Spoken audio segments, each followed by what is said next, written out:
Hey guys, I wanted to take a couple minutes today to answer one of the more frequent questions that I get about electric vehicles, which is, of course, which EV is best, or which EV should I buy for me or my family? And really, the short answer is that it depends. What do you want or need in a car, whether it's gas powered or electric powered?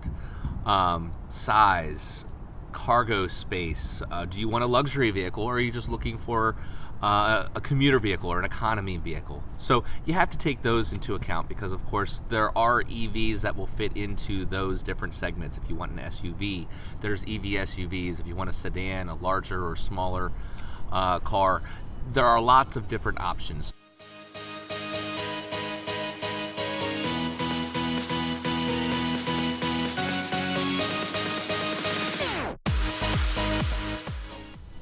First and foremost, you want to figure out what's best for you, regardless of how the vehicle that you're choosing is powered. But if you have decided that you definitely want an electric vehicle, there are a few things that you need to take into account when choosing the right EV. Every day that you go and drive on a regular basis, whether that's to and from work or shopping, record how many miles you're driving for a couple weeks before you even go and buy an electric vehicle or start looking for an electric vehicle. Figure out what your minimum range needs would be. Also, something to keep into account is if you're driving a lot on the highway versus in the city. The reason for that is that electric vehicles, well, any vehicle, use more energy on the highway. So if you are looking at the EPA rated range for any electric vehicle, if you're driving mostly highway miles, chances are you're not going to hit that EPA range. You're going to be less than that. If you're driving around all in the city going slower speeds, chances are that you'd be way above the EPA range. A good example of that is I have a Spark EV. It's a small little car. It is designed to be driven in the city. The aerodynamics are horrible for the highway. And so if I drive on the highway, I'm not going to get that rated range of 82 miles. Typically, I'd get closer to 60.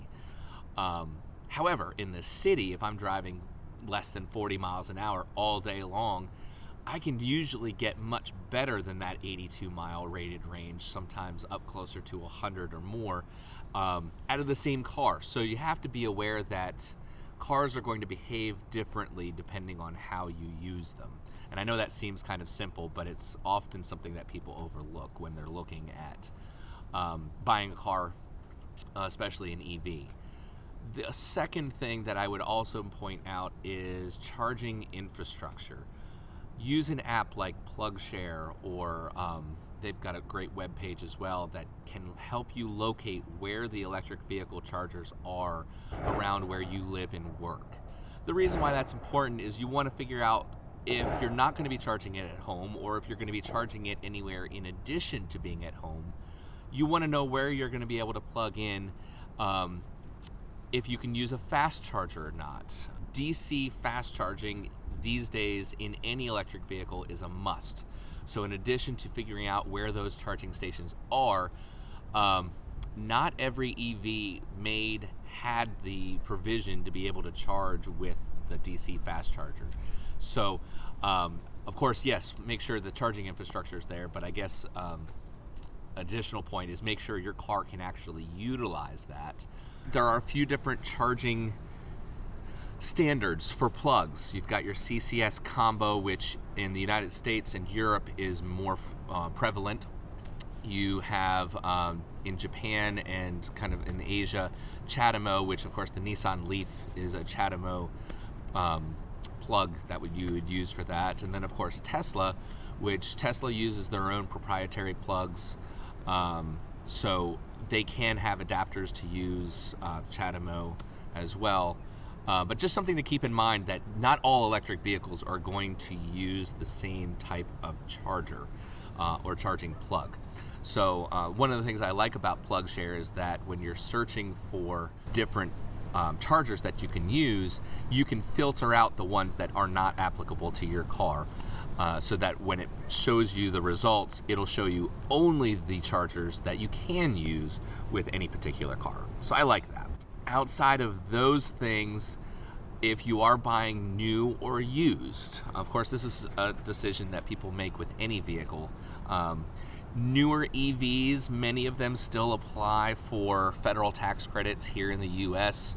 The ones that are phasing out right now, the brands are Tesla and GM. So if you're looking at buying a Chevy Bolt, I believe it's after first quarter 2020, next year, you're not going to have a federal tax credit available for that. And Tesla's at the end of 2019, this year, you're not going to have that tax credit. So keep in mind that if you were counting on that and you wouldn't get it, that might be something that affects the decision that you make. Where are you going to fix or have fixed any vehicle that you buy? If you're not taking it to the dealership, or if you just really don't want to take it to the dealership, are there certified EV repair shops, independent repair shops around where you live? That's a very important factor. Even if it's just regular maintenance like tires and windshield wipers and all of that, if you're not going to do it yourself, where are you going to take it? Also, something to account, of course, is insurance. So before you buy any electric vehicle, contact your insurance agent to see how that might affect your rate so that you can compare model to model or brand to brand with them.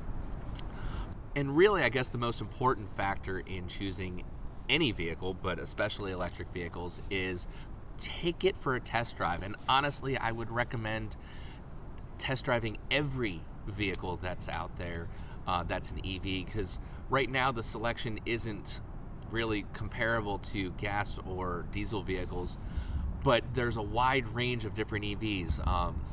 The smaller ones that are designed more for the city, like the Fiat 500e, or what I have, the Chevy Spark EV, they drive very differently. It's a very different experience than if you went for a higher end luxury vehicle like the Audi e-tron or the Jaguar I-Pace or any of the Teslas. So drive them, experience the car. A lot of places will actually allow you to take it and have what's called a 24-hour test drive, so that it's not just a quick spin around the block. You can actually experience the car in how you would use it in daily life. So I hope that helps. A couple things to keep in mind. If you do like all of our videos, please subscribe. You'll get them as soon as we upload them. You'll be notified of that. And leave a comment in the comments below, and of course give us a rating if it's something that you enjoy. Thanks very much for watching, and we'll catch you next time.